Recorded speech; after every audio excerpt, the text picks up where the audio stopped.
Welcome to the revolution. Hello, and welcome to Red Pill Revolution. My name is Austin Adams, and today we have a jam-packed episode for you guys, covering the wildest and most controversial topics of the last week. First, we got to get this one out of the way because it's kind of a big one, is discussing Alec Baldwin's recent charge of involuntary manslaughter in the tragic, horrific death of Helena Hutchins, if you could recall, on the set of Russ. We'll be diving into all the details of that case and examining his role in the absolutely preventable tragedy that occurred. After that, we will be discussing the recent arrest of teenage climate activist Greta Thunberg. We'll be exposing the truth behind her recent so-called arrest and examining her role in the larger globalist agenda. We'll also be discussing the recent controversies surrounding Philadelphia Flyers defenseman Ivan Provorov and his decision to sit out during a warm-up skate that involved wearing a gay pride-themed hockey jersey. And he did so due to his religious beliefs, and he got interviewed, and it was pretty interesting. We'll also be discussing Steven Crowder. I'm sure you have heard of him, as well as the Daily Wire ran by Ben Shapiro. Basically incentivizing their creators to walk the line of big tech censorship in order to maintain their contracted pay, which is obviously concerning if you're somebody who is interested in following influencers who are also interested in freedom of speech. Right. If you have to be weary of speaking your actual opinion when you're one of these little single largest influencers in the space, and you have to follow the guidelines of YouTube or fear getting docked your pay, that's an issue. Right. So we'll discuss that. We'll see. I have some differing opinions on the matter. I have some differing opinions on who was right, who was wrong. I don't think it's a clear-cut answer, but I will discuss where I think Steven Crowder went wrong, where I think the Daily Wire is going wrong, and talk about some of the interviews that I listened to surrounding this. Candace Owens spoke out about this. Basically, every single person from the Daily Wire spoke out about this, and Steven Crowder has just been going off on social media about it. So we'll talk about that. And then finally, we'll be discussing the recent controversies surrounding actress Jamie Lee Curtis and her display of a unbelievably disturbing piece of art that she posted that was in the background of a picture she posted on Instagram, which was showing a dead child inside of a suitcase hanging from the wall in her office. It's just so disturbing to me how consistently this is coming up. Right? How often we're seeing these depictions popping up in these wildly successful people's backgrounds and in their houses. And, we'll talk about all of it. Welcome to Red Pill Revolution. My name is Austin Adams. Red Pill Revolution started out with me realizing everything that I knew, everything that I believed, everything I interpret about my life is through the lens of the information I was spoon-fed as a child. Religion, politics, history, conspiracies, Hollywood, medicine, money, food, all of it. Everything we know was tactfully written to influence your decisions and your view on reality by those in power. Now, I'm on a mission to retrain and re-educate myself, to find the true reality of what is behind that curtain, and I'm taking your ass with me. Welcome to the revolution. All right, to everyone's surprise, finally, Alec Baldwin is facing justice for his role in the tragic and preventable death of Helena Hutchins on the set of his movie Rust. Prosecutors have actually announced that Baldwin will be charged with involuntary manslaughter, and absolutely rightfully so. Recent findings show that Baldwin had live ammunition that was found on the set mixed with fake ones, with empty rounds. And then the rest of the film crew, basically what they found was to have a extremely consistent pattern of criminal disregard for safety, which resulted in the death of Hutchins. Now, Baldwin's not the only one who's actually being tried here and has been charged with these things. The armorer on set has also been charged, but we'll get to that in just a minute. The maximum punishment that Alec Baldwin can get out of this is 5 years. That's the maximum punishment.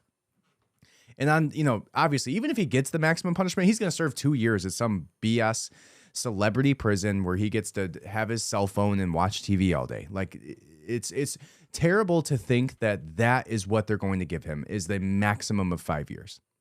He literally pointed a weapon on set without checking it, without any proper regard for the safety of firearms, and pulled the trigger, pointing it directly at this woman, which resulted in her death. That's willful negligence. So the fact that 5 years is all they're talking about at this point is disgusting to me.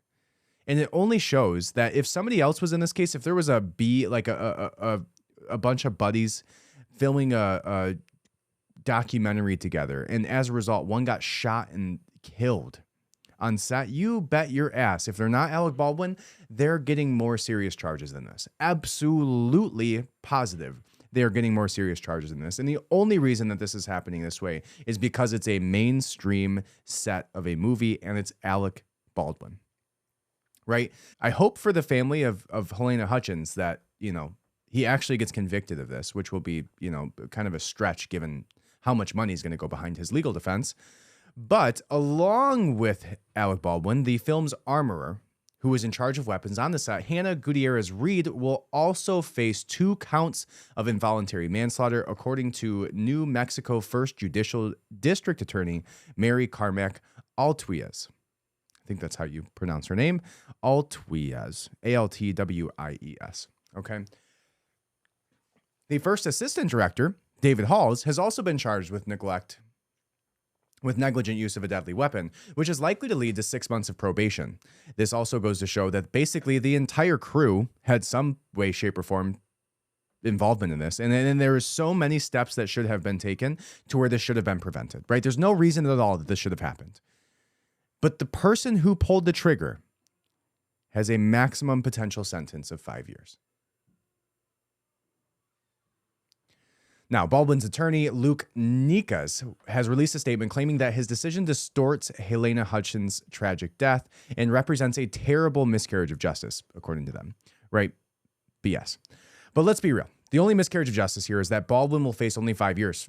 Right? That's literally the only thing that's wrong about this. The only thing that's wrong about the judicial system in this case is not that they're trying Alec Baldwin. It's that they're only going to give him 5 years when he murdered this woman, a wife, right? Somebody who has loved ones waiting at home for them every single day.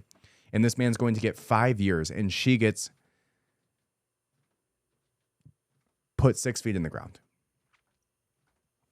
Now, Baldwin's attorney claims that Baldwin had no reason to believe that there was a live bullet in the gun. But obviously that's no excuse for not checking when you're the one actually pulling the trigger. Right? Baldwin relied on the professionals with whom he worked with, is what the quote says here.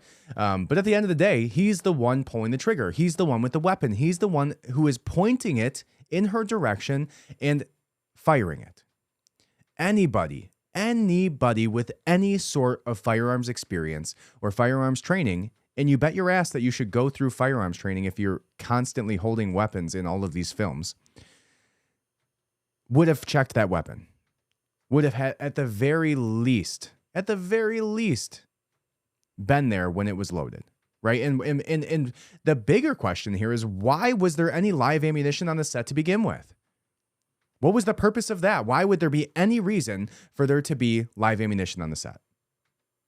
No reason. No reason at all that should have been the case. Involuntary manslaughter is a 4th-degree felony and is normally punishable by up to 18 months behind bars and a $5,000 fine, but a firearm enhancement. Now, that would have been terrible, obviously, if he just got 18 months. But because of a firearm enhancement on the charges, it could make the crime punishable by a mandatory sentence of 5 years in jail. Now, mandatory is a nice thing to hear there, right? This is the least that he obviously deserves for doing this.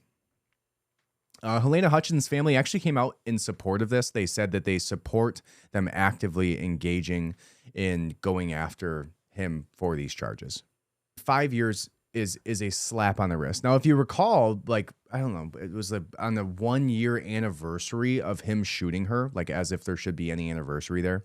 Alec Baldwin posted on social media and commented, like had the caption that said 1 year ago today with a picture of her face. Super weird. Like almost like it was like her birthday or something. Like 1 year ago today, I married my wife. No, 1 year ago today, you shot a woman and killed her in front of you. Could you imagine being on this set? Could you imagine watching this gun go off and this woman die in front of you while on a movie set? How tragic for everybody on the set to have witnessed that.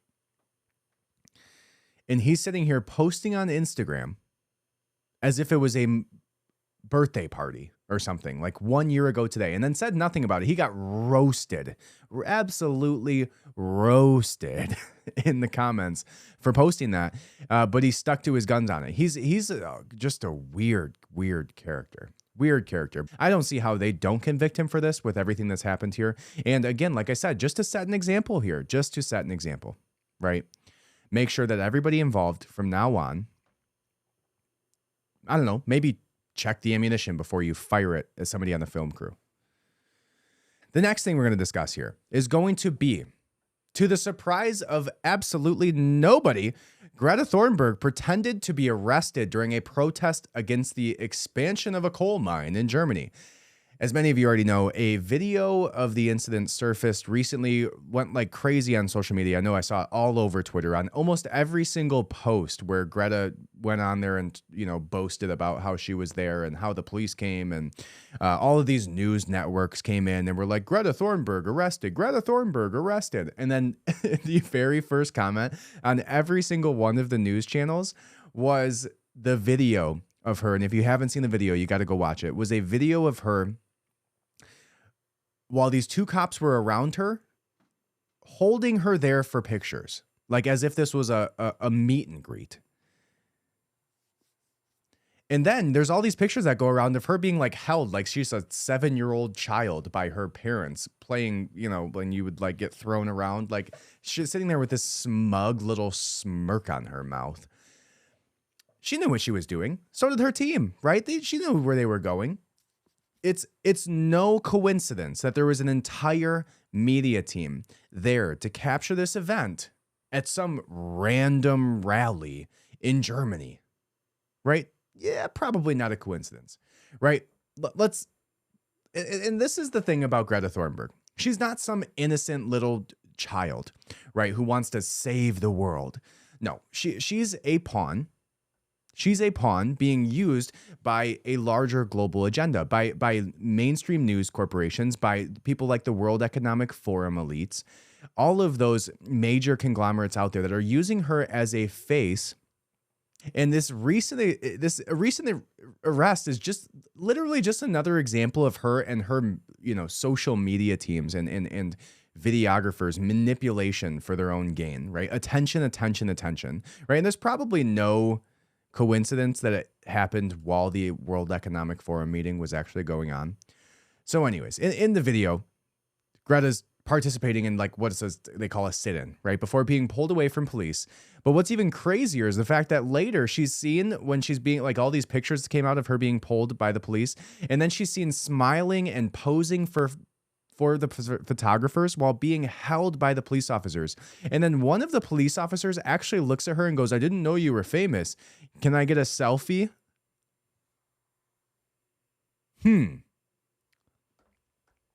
Yeah, she wasn't getting arrested. She was taking another 5 minutes of fame to put on Twitter, just like her back and forth banter with Andrew Tate. Right. And let's not forget here that the police actually came out and stated that Thunberg was not formally arrested and was just taken to a police van, and they had to take her ID and get her contact information. She was not arrested, right? She wasn't put in cuffs and thrown in the German jail. Like I said, seems a little bit too convenient to me that you have how many random rallies are there on a daily basis, and how many times are there unbelievable amounts of media coverage at a sit-in with 50 people at it, right? Now, there was a video that went around of like these cops sprinting from one side of the other and just like mowing over some of these protesters. And then later they're taking selfies with Greta, right? Like, why, why didn't they like tackle her like an outside linebacker? Like, that's the video we wanted to see. But the video that we got was probably even better because it was showing you a peek behind the curtain of what's actually going on here. Right now, maybe the police weren't in on it, right? But there was enough evidence here to show that they at least partook and had not had any intention. And the mainstream media came out and ran with it, right? Every tweet from every mainstream media company was talking about how she got arrested. No, she did not. She took a photo with cops and got carried in the mud like a little baby. So stupid. And so you see that, and this is almost everything she's done has been a publicity stunt, right? All of her speeches are written for her. All of her back and forth banter on Twitter is ran by a PR team. All of these things that she's doing is not by her own free will. She has a team behind her that is pushing her. And if you want to know who's probably behind that team, rewind and listen to what I just talked about with the World Economic Forum and all of these political and business elites coming out and talking about how we should be eating bugs during the World Economic Forum meeting last week, right? It's very, very evident that Greta Thunberg is playing a game and they're using the media to their advantage to keep this conversation going, right? They're using a literal child who on her own Twitter page claims to be autistic, like maybe not the forefront, intellectual leader that we're looking for on the science behind potential changing of our global atmosphere and rising tides. Like, what is her actual, like, what are her credentials? Is she a scientist? There's literally no credentials that Greta Thunberg has to actually be in the position. And I say Thunberg because that's her damn name in whatever part of the metaverse that I come from, because it was never Thunberg until the last 2 weeks. I promise you. I talked about this with the Andrew Tate thing. I know 100% it is the Bernstein Bears, and it is Greta Thunberg. 100%, I am from the universe where it is Thunberg, not Thunberg. Thunberg. How stupid. Anyways, now we know. Right now we know 100%. We see through all of the lies and the manipulation, right? This is not about saving the planet. This is about control and power.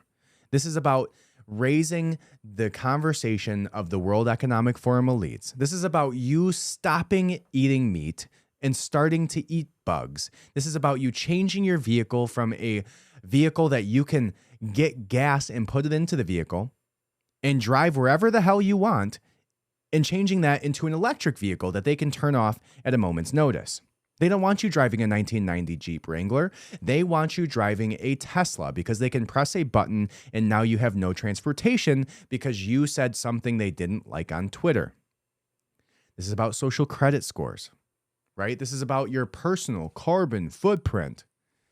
And obviously, this publicity stunt was all in an effort to put her name back in the news after the Andrew Tate thing within a week or two. Like, you think it's any coincidence that she's back in the news a week and two later, right? Of course not.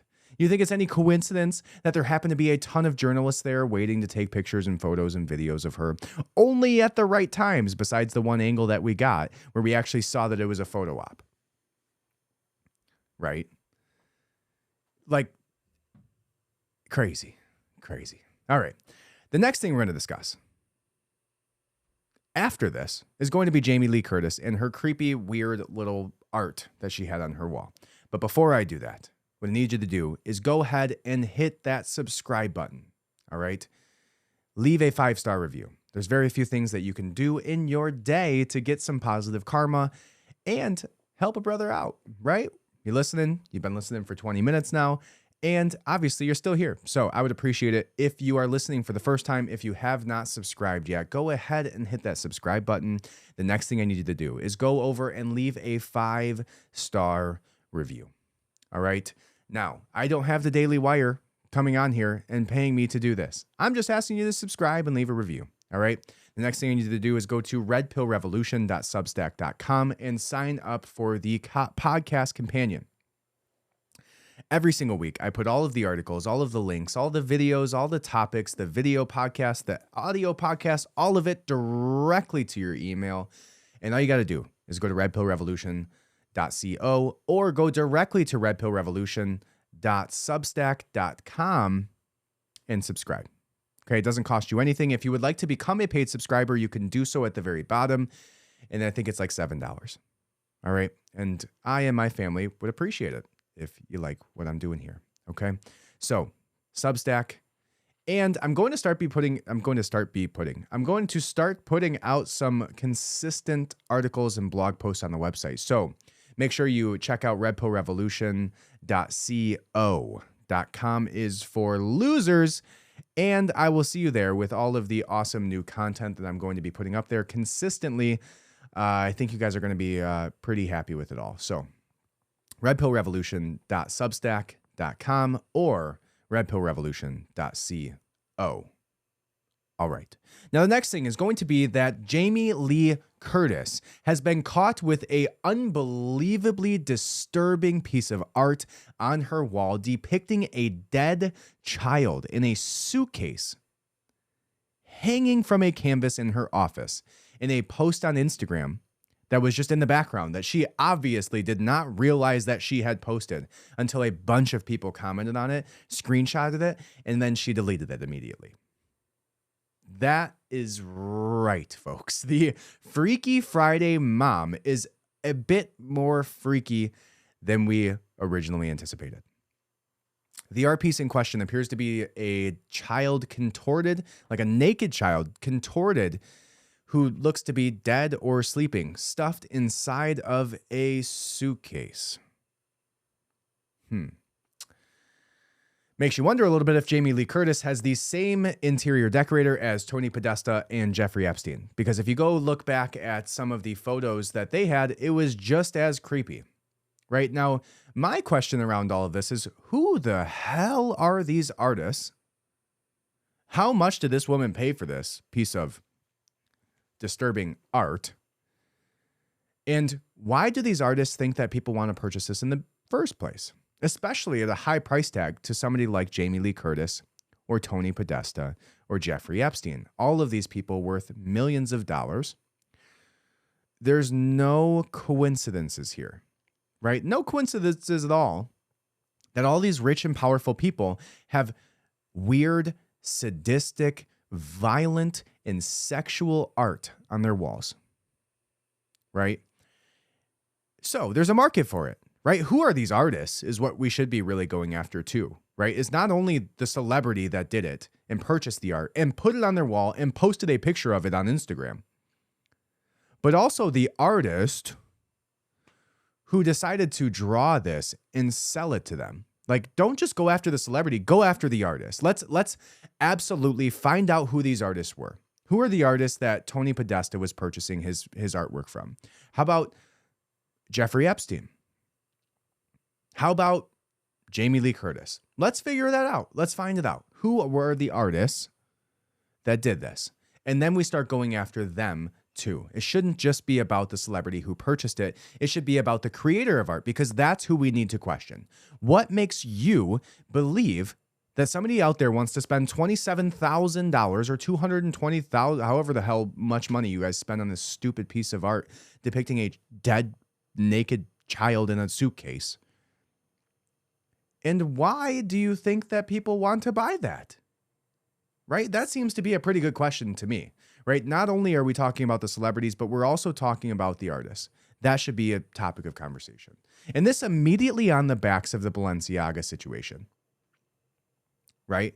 Immediately, right? It's like it promotes and normalizes the sexualization of children in child abuse, right? It raises sincere questions about, like, why are all these people in positions of power promoting that? Why would they want to stare at that every day? When I walk into my office at work, the last thing I want on the wall when I'm having a business meeting is a painting of a naked child dead in a suitcase.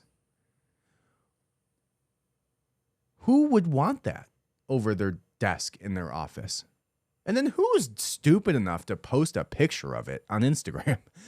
Apparently, Jamie Lee Curtis, right? And I guarantee you, she is a holier than thou liberal, pointing at everybody but herself and their actions for being what's wrong with humanity, right? No surprises if that's the case. Now, I don't know if that's 100% the case, but I would not be surprised at all, right?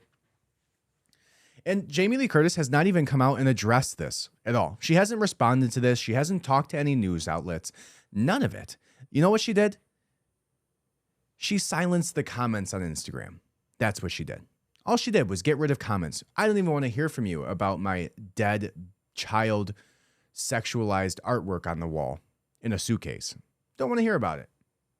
Right? Now there's an interesting correlation. If you want to dive a little bit deeper into the meaning of art, which is why most people purchase it, what does it make you feel when you look at it? Right? How does it make you feel? Some art makes you feel happy. Some art makes you, look deeper into yourself and or motivated or, whatever those feelings are, sad, mad, happy, right? Whatever that is, right? That's what art's supposed to do, is drive emotion. What emotion is this driving, right? But back to the fact that she literally just didn't say a word about it, has yet to say a word about it, and then just disables comments because she doesn't want to hear about you being upset that she has a naked child on her wall in a suitcase appearing dead. Right? And here's the problem that I have with this. Absolutely nothing happened with Balenciaga, right? There was a couple weeks of outrage. Now, I hope that their brand plummets and continues to plummet. I think that there's definitely been a little bit of a movement behind looking at people who are buying Balenciaga and promoting it and understanding that this is what they do, right? This is what a lot of their artwork, that they want to call it, entailed these little subtweeting of child exploitation or Satanism or, right, whatever it was, right? So we, in the same way that you see Kanye just get literally ripped apart and canceled, I guarantee you nobody's doing that to Jamie Lee Curtis. I don't think she's going to lose her Chase Sapphire card. Do you? Probably not, right? So it's sad to see that there's not been more of a conversation around it, right? And some people are outraged and some people are talking about it. But if she still gets work after this, like, why would anybody want to be associated with that? Right? Who are these artists? Why, the fact that she's not even talking about it, right? Not even responding to this. She doesn't even feel the need to put a statement out, right? So, moving on. Now, the next thing we're going to talk about. There's been a ton of controversy surrounding the Philadelphia Flyers and their defenseman Ivan Provorov. I think I'm saying that right. All right, for those of you who don't know, Provorov basically declined to go out during the warm-up skates before the game, where the team was being made to wear pride jerseys, like rainbow pride, gay pride jerseys, okay? Kind of a weird thing to have your team do in the first place. But the reason that he didn't do it wasn't because he hates gay people, right? The reason he didn't do it was because he's intolerant of other people, right? That's not the case. He came out and said that the reason that he didn't want to do it was because of his religious beliefs. When asked about his religious beliefs, he said that he was a Russian Orthodox Christian, okay? And they were just like pressing him at this news conference. And he's like, if you have any hockey questions, I'm happy to answer them, but I don't see the point in me continuing to answer these questions, right? Now, obviously, you guys know this. I'm a big proponent in the First Amendment, and that obviously includes the freedom of religion, right? That's kind of a big one in the United States here, right? The National Hockey League, the United States National Hockey League, right? It's a fundamental right, now often overlooked in today's world and undervalued in our society, but he has every right to live and practice his religion as he sees fit. He has every right to decline to wear a pride jersey if that's what he wants to do, right? And he did it so respectfully, like he didn't come out and condemn gay people and say that he didn't agree with it or the trans community. He didn't do any of that. All he said was, for my religious reasons, I don't feel like wearing it. And he was just getting torn to shreds, right? He was getting condemned. People were calling for him to be punished and to be fined, right? A bunch of like crazy left news organizations were condemning him, saying that he should have even gotten like $1 million fine from the Flyers. And it's crazy. He has absolutely every right to make a personal decision based on his religious beliefs, and he should not be punished for that at all, right? It's important to note, right? Like I already said, he showed no ill will at all towards the gay community, towards the LGBTQ plus LMNOP community. All he said was he made a personal decision based on his religious beliefs. And he stated that he respects everybody. He didn't come out and condemn anybody at all, right? All he said was, it's just not my thing. I'm not going to go out there and promote that actively. And he shouldn't have to. He's not a show pony. He's an athlete. He's not an actor. He's not a brand ambassador. He got paid millions of dollars to go play hockey, not to go play political games for the Philadelphia Flyers organization, right? And what's funny about this is you see the reaction, and where nobody wants the NHL to be. The NHL the last 3 to 4 years has gotten extremely woke, right? I grew up playing hockey since I was 3 years old till I was 18. I did pretty good. I played AAA hockey in a very, very competitive area growing up. And the hockey community was always generally right-leaning, I would say. It was generally in more higher income areas, which has an association there, but it was never used. The NHL was never used in the same way the NBA was being used. It was never used in the same way the NFL, even like with what's his name?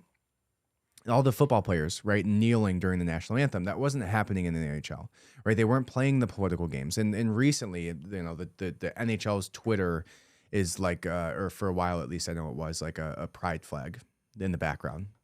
Like, I saw something from the Babylon Bee that says if Ivan Pravilov said that if he wanted to promote gay pride, he would have played soccer. It was like the greatest. The Babylon Bee does not miss. Not once. Almost everything they post is just unbelievable. All right. Let's see what else we got here. Oh, yeah. His jersey sold out completely, right? His number 9 jersey sold out on the online NHL shop and the Fnatic stores worldwide after he did this. Right. So it goes to show you that there are many, many people out there that share his beliefs and share the value of, share and believing the value of religious freedom and the right to personal choice. Right. Politics should stay out of sports. There's no reason for it. Athletes should absolutely not be punished for making personal decisions based on their political, religious, ideological beliefs, philosophical beliefs, none of it. Right. And I'm quite proud of the community for standing up and showing that with their dollars, right? Nobody was, at least from that perspective, like maybe some media companies and stuff were calling for him to get fined, but as a consumer base, the hockey community rallied around him and obviously showed with their money that they don't care for your pride jerseys in warm-ups. You got the wrong guys. Right? This is not the NFL. This is not the NBA. Right? And apparently this isn't the, the World Cup of Soccer. Anyways. And as a reminder, the Supreme Court ruled 7-2, right? When you recall back in 2018, the Supreme Court ruled in favor of the baker when it came to baking a cake for a gay couple around their religious beliefs.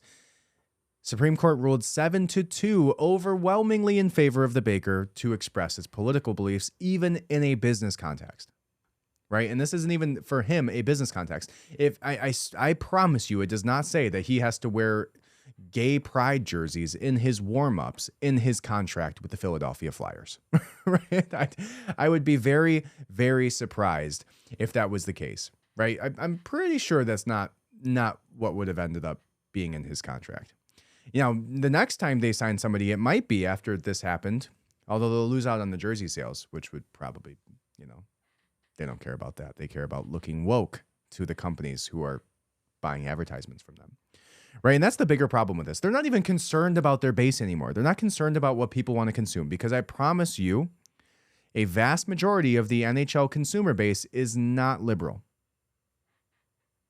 Majority of the players who grew up playing hockey, at least in the United States, are not liberal, right? You're not going to find an Antifa member on basically any of the NHL teams. You're not going to find somebody with a Black Lives Matter sticker on the back of their car. Like I said, on very, very few NHL players' cars, right? It's not a liberal sport per se. Definitely not as much as the NBA or the NFL, right? They're trying to make it that way so they can play ball with these big corporations who want them to, right? I don't know who owns the NHL at this point, but I wouldn't be surprised if it was Disney. So anyways, I'm glad to see that was the outcome at least, right? I'm very happy to see that people spoke with their dollars and made this happen in this way where there was a positive outcome for him, right? I hope he got some royalties out of those jerseys at the very least. All right. The next thing we're going to discuss is going to be Steven Crowder and the Daily Wire. All right. In the world of conservative entertainment, there has been rising tensions between two of the biggest players in the game.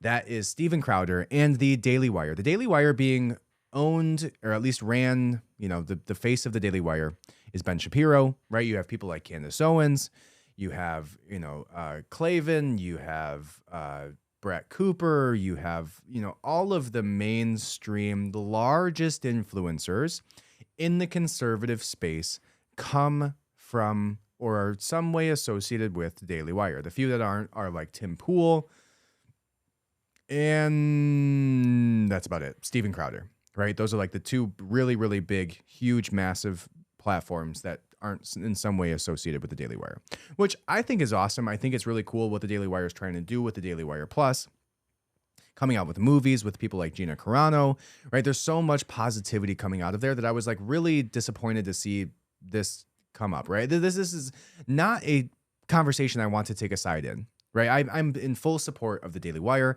I really like Ben Shapiro's content. I love Jordan Peterson. Brett Cooper's great. Her social media content and everything is like top notch. Candace Owens, obviously one of the most intelligent and well-spoken people in the conservative space. The list goes on, right? The What is the Woman documentary, all of it is incredible stuff. So, and been a fan of Steven Crowder for quite some time. I love his content, his comedy, everything. So like, this is not something where I really want to like wear a jersey in this. Now I have opinions about all of it and I'm going to tell you all of them anyways. But it hurts me to have to even, choose sides here, which I'm not exactly doing, but I'll tell you what I find wrong and right with both sides of the argument, and you can distinguish for yourself what you think my total overarching beliefs are. But I don't think I have an exact side that I believe in here. Anyways, so this week, Steven Crowder came out and publicly accused the Daily Wire of designing their influencers' contracts to toe the line of big tech censorship policies, or at the very least have their pay be docked for every single violation against them, right? So if you have a YouTube platform and you get demonetized, if you have a Facebook and you get a strike against you from YouTube, or a demonetized from Facebook, or you get a violation from Instagram, every single one of those things has a like stepping percentage that you lose of your income as a result of being demonetized. Right now, I think there's something to be said about that, and we'll get into that in just a moment, but let's go on. In a video posted on his channel, Crowder stated that big tech is in bed with big con being conservative, right? So talking about the Daily Wire is obviously the biggest conservative platform out there, right? So, and he went on to criticize an offer that he received from the Daily Wire without specifically naming the company, right? See, the next day, the Daily Wire CEO, Jeremy Boring, posted a response video in which he confirmed that the company had initially offered Crowder a whopping $50 million contract, but also claimed that Crowder was had misrepresented what was in the offer. Right? Boring also denied that the Daily Wire was working with big tech companies to censor conservative voices and stated that the company has also been a victim of big tech's alleged censorship, obviously with all the people that you're talking about here. Right? So he read the contract verbatim, right? Boring is the ex or president or vice president of the Daily Wire, right? He was, and this is like one of the bigger problems here is that Crowder is like friends with these people, and he came out in this big like gotcha moment and released a recording that he had a conversation with Boring, and Boring said something about. It sounded to me like the discussion went like this. Like they were talking about how Crowder had a problem with the clause in the contract. And it wasn't a contract, it was a term sheet. And the difference between a term sheet and a contract is that one's binding and to be signed, the term sheet is to start the negotiations.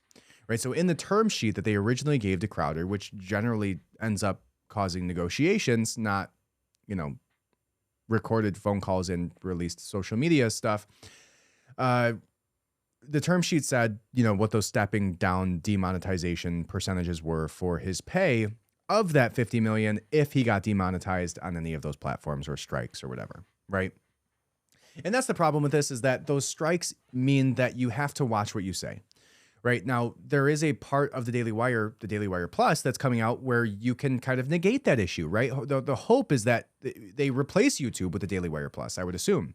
Right. And in that case, hopefully they wouldn't have to watch their mouths and their opinions. But at the very least, what happens is the Daily Wire takes on these smaller, younger influencers and brings them up through their platform. Right. That's the idea, at least. So they take these contracts, they give them to the person, they pay them a salary, and then they take ownership of all of their content. Right, all of the videos, all the podcasts, costs and advertisements and space, and they give you a salary, let you grow your brand, and then eventually your contract needs to be renewed, and hopefully you can renew it at a really nice millions of dollar contract like they were offering Crowder to begin with. And so where Crowder had a problem with that is he felt like if they're doing the same thing to up and coming influencers, right, saying that, what about that young person that they're going to be hiring to bring up through the ranks? And, if they're going to be, have to watch everything they say and or fear getting their percentages paid, because people were like kind of pissed that he was even upset when they're offering him $50 million over 4 years.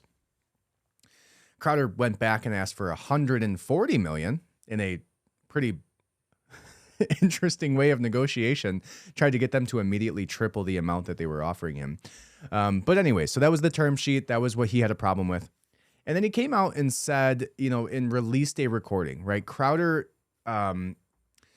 basically said that the feud started with these two figures when the large-scale divisions, right? While Crowder accuses them of betraying conservative principles, right? The principle of freedom of speech, of not holding back what you're thinking, and not having to give in to big tech censorship.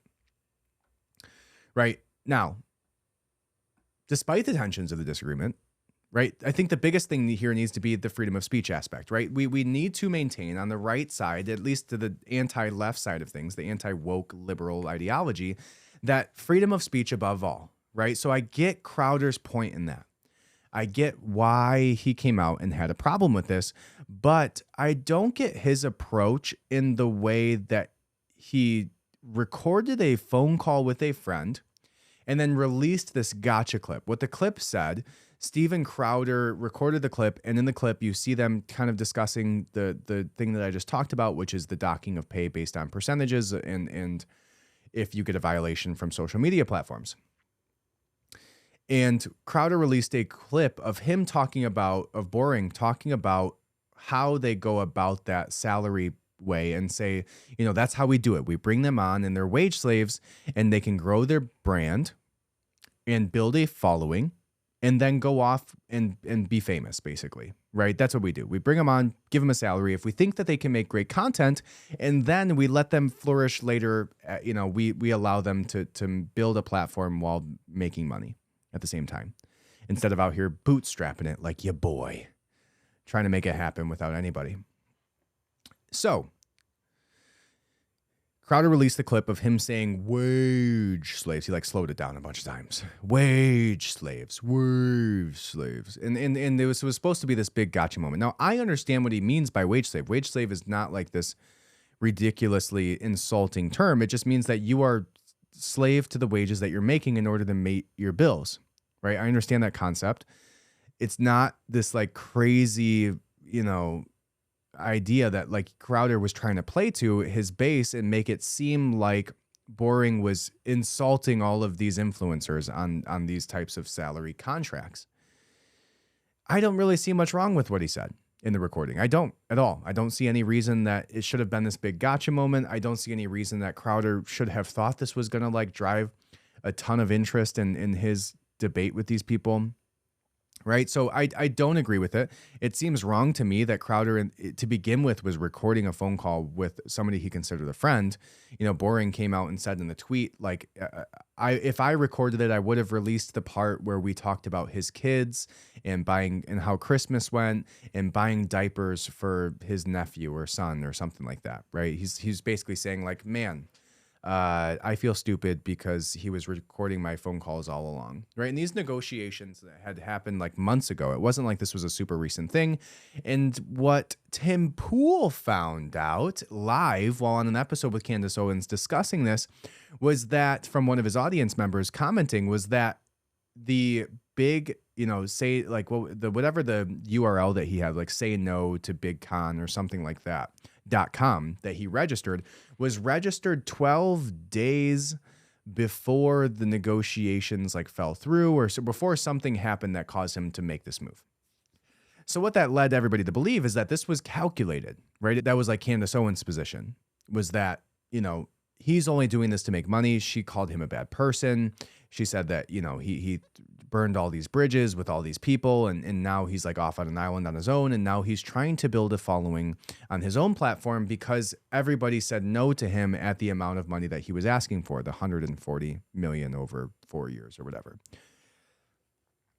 So understandable. That seems frustrating to me. That seems like kind of shady that you would record a conversation with somebody you considered a friend if that's what happened. And then kind of weird for him to play this like gotcha clip that kind of really didn't have much to do with the actual negotiations that he had problems with. It seemed to me like he would have been better off coming out and actually having a discussion about how bad the contract clause hurts the cause of the right or libertarian movements that are happening right now.